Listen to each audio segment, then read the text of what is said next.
بسم اللہ الرحمن الرحیم ایاک نعبد و ایاک نستعین۔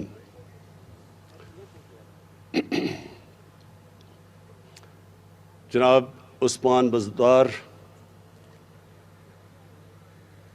Federal ministers, provincial ministers, members of parliament, خواتین و حضرات، جب میں پہلی دفعہ 18 سال کی عمر میں برطانیہ گیا تو مجھے پہلی دفعہ ایک فلاحی ریاست کو دیکھنے کا موقع ملا۔ ہمارا ملک بنا تھا ایک عظیم خواب جس کا نام پاکستان تھا، اور جس کی آبجیکٹو ریزولوشن میں یہ لکھا ہوا تھا کہ پاکستان نے ایک اسلامی فلاحی ریاست بننا تھا۔ تو یہاں تو نہیں نظر آئی فلاحی ریاست، لیکن جب میں برطانیہ گیا تو پہلی دفعہ میں نے ایک فلاحی ریاست دیکھی، اور مجھے خود بھی کئی دفعہ 2-3 دفعہ ہاسپٹل جانا پڑا، ایمرجنسی میں کوئی چوٹیں لگیں، تو میں نے دیکھا کہ انسانیت کیا ہوتی ہے۔ کوئی بھی انسان جاتا تھا، میں تو باہر کا ملک کا تھا، لیکن اس کو اس کی حیثیت کے مطابق اس کا علاج ہوتا تھا۔ اگر اس کے پاس پیسے نہیں تو مفت علاج ہوتا تھا وہ گورنمنٹ ہاسپٹلز میں، اور مجھے وہ کبھی وہ چیز نہیں بھولتی کہ میں ہر قسم کے لوگوں کو وہاں دیکھتا تھا، اور ڈاکٹرز اور نرسز کوئی فرق نہیں کرتی تھی کہ ایک آدمی پیسے دے کے علاج کروا رہا ہے اور دوسرا مفت علاج کروا رہا ہے۔ کوئی فرق نہیں تھا انسانوں میں۔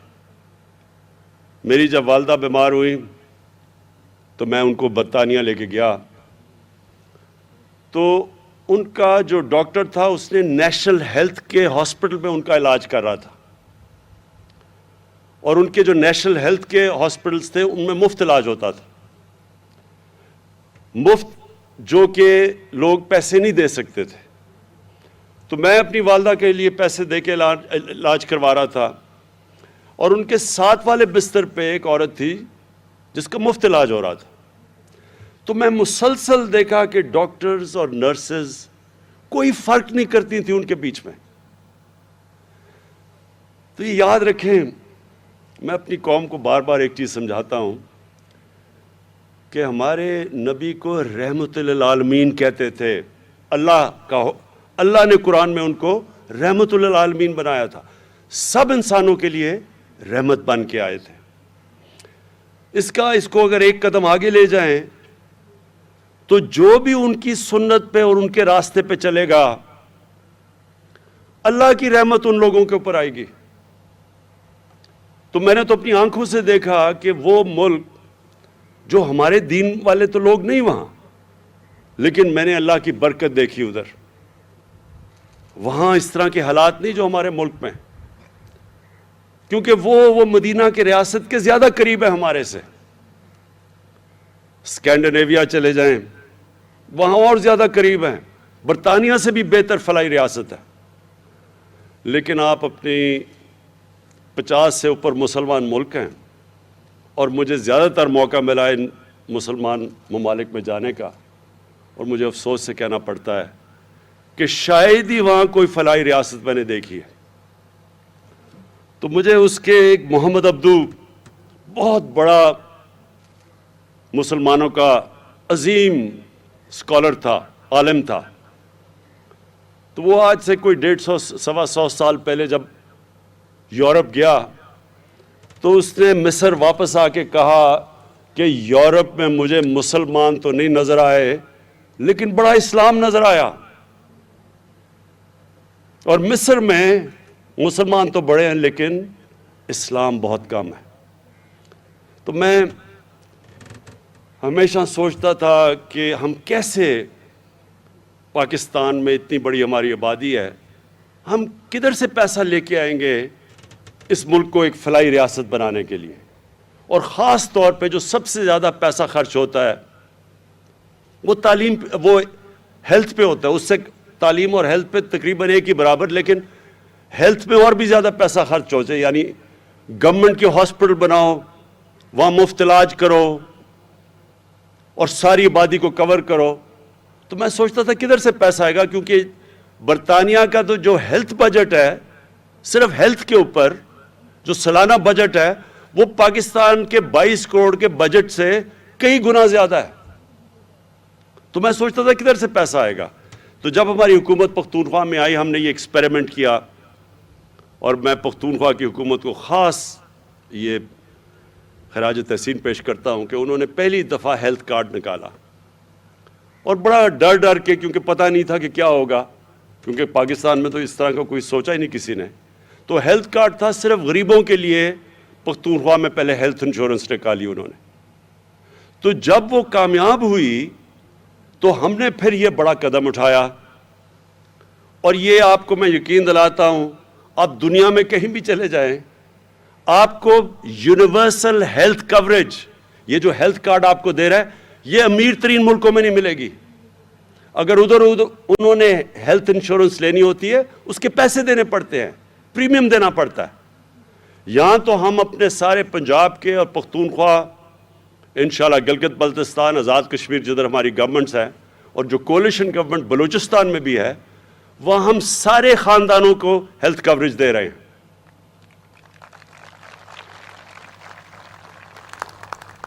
تو یہ میں ذرا آپ کو دوسری چیز بتاؤں کہ اس سے اب کیا ہوگا.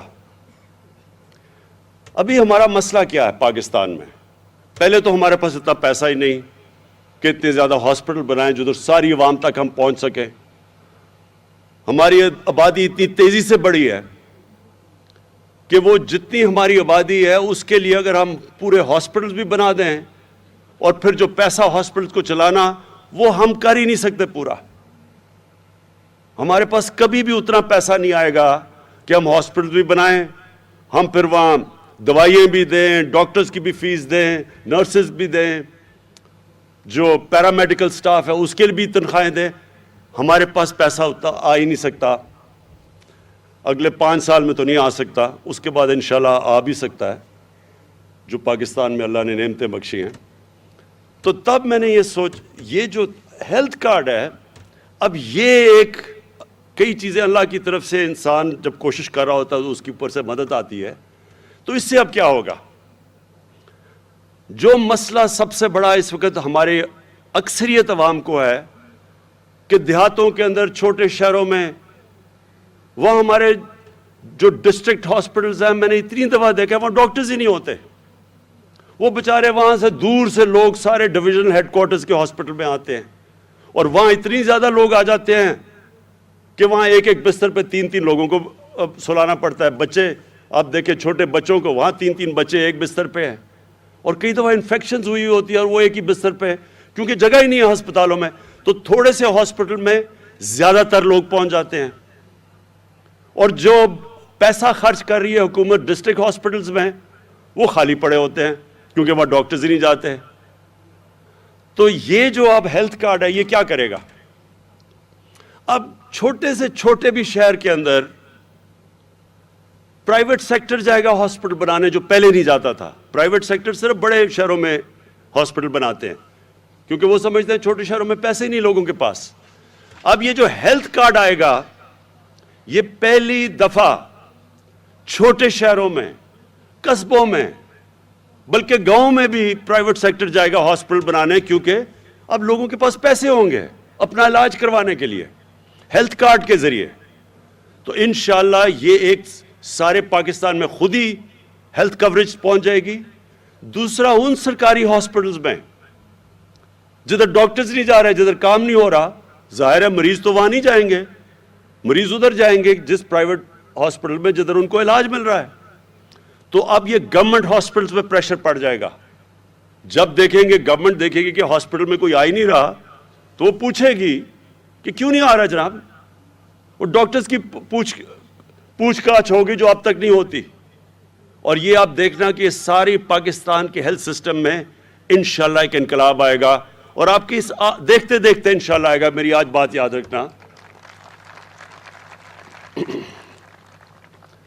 اب دوسری چیز, یہ ہم کب کر رہے ہیں سارے پنجاب میں, اور یہ سن لیں پھر سے, کبھی اس ملک کی تاریخ میں کبھی اتنا پیسہ عوام کے اوپر کسی نے خرچ کیا ہی نہیں ہے. 400 ارب روپیہ پنجاب خرچ کر رہی ہے ہیلتھ کارڈ پہ. یہ کوئی سوچ بھی نہیں سکتا پاکستان میں پہلے کہ کوئی اتنا پیسہ خرچ کرے گا. خاص طور پہ وہ لوگ جن کو کھانسی بھی ہوتی تھی تو وہ سارا ٹبر باہر علاج کروانے جاتا تھا ملک سے باہر. ان کو کیا پتا کہ لوگوں کے اوپر کس طرح مشکلات ہے, خاندان کے اوپر کیا گزرتی ہے, کیا گزرتی ہوگی. کیونکہ میں نے تو یہ شوکت خانم اسی لیے بلایا تھا کہ جب میری والدہ کو جب ان کی تکلیف دیکھی تو ہم سارے خاندان پہ کیا گزر رہی تھی, ہمارے بہن بھائیوں پہ. تو کسی سوچے غریب گھر میں جدھر ان کے پاس پیسہ نہیں ہے علاج کا, وہاں اپنے بچوں کا کسی نے علاج کروانا ہو تو ماں باپ پہ کیا گزرتی ہوگی, بچوں پہ کیا گزرتی ہوگی جب ماں باپ بیمار ہوں. تو یہ سب سے بڑا ایک چینج ہے اور میں سمجھتا ہوں کہ یہ ہمارا وہ راستہ ہے فلاحی ریاست کی طرف. لیکن ہم یہ کب کیا؟ جب پاکستان کے اوپر اور دنیا کے اوپر سب سے بڑا کرائسس, کبھی اتنا بڑا بحران 100 سال میں دنیا میں نہیں آیا جو پینڈیمک کووڈ-19 کی وجہ سے آیا. ساری دنیا کے اندر مہنگائی کی لہر آئی, معیشت سب کی نیچے چلی گئی لاک ڈاؤنز کی وجہ سے. اس دور کے اندر ہم یہ کام کر رہے ہیں کہ جب ایک دنیا کے اندر مشکل وقت آیا ہوا ہے. اور میں یہ بھی آج کہنا چاہتا ہوں اور اپنی گورنمنٹ کو, اپنی ٹیموں کو مبارک دینا چاہتا ہوں کہ جو بھی خسرو بختیار نے بات کی کہ اکانومسٹ میگزین جو دنیا کی اکانومیز کا جائزہ لیتی ہے, جو ایک کریڈیبل بلو چپ میگزین سمجھی جاتی ہے اکانومیز کے اوپر, دنیا کی معیشت کے اوپر جو ان کے اوپر تبصرے کرتی ہے, اس کے مطابق پچھلے 3 سال میں کرونا کووڈ کے دوران پاکستان وہ ملک تھا جو ٹاپ 3 پوزیشنز میں 3 سال مسلسل, ساری دنیا میں وہ ملک جو اوپر کی 3 پوزیشنز میں آیا ہے. میں کئی دفعہ اپنے صحافیوں کو بھی کہتا ہوں کہ تنقید تو بہت اچھی چیز ہوتی ہے. تنقید تو ایک جمہوریت کا خون ہوتا ہے, لیکن تنقید بھی جب آپ کریں تو اس کو بیلنس کریں. ہر جگہ میں سنتا ہوں نااہل گورنمنٹ, یہ خیر اپوزیشن سے ان سے کیا امید لگائی جا سکتی ہے, انہوں نے تو کہنا ہی ہے کہ نااہل حکومت. لیکن نااہل حکومت ٹاپ 3 پوزیشنز پہ دنیا کے اندر کس طرح آ گئی, یہ کیسے آ گئی؟ ٹاپ 3 پوزیشن پہ کا مطلب ایک ہے اکانومسٹ کا نارملسی انڈیکس, کہ اس کے باوجود جس ملک نے اپنے لوگوں کو بہترین طریقے سے کرونا سے بھی بچایا اور اپنی معیشت کو بھی بچایا, تو وہ جو ملک دنیا میں ٹاپ 3 پہ آ سکتا ہے وہ کتنا نااہل ہوگا. اس طرح تو آپ کو دعا کرنا چاہیے کہ اور بھی لوگ اس طرح کے نااہل ہوں. اور دوسرا بلومبرگ, یہ بھی ایک انٹرنیشنل میگزین ہے جو ساری دنیا کی اکانومیز کا جائزہ لیتی ہے.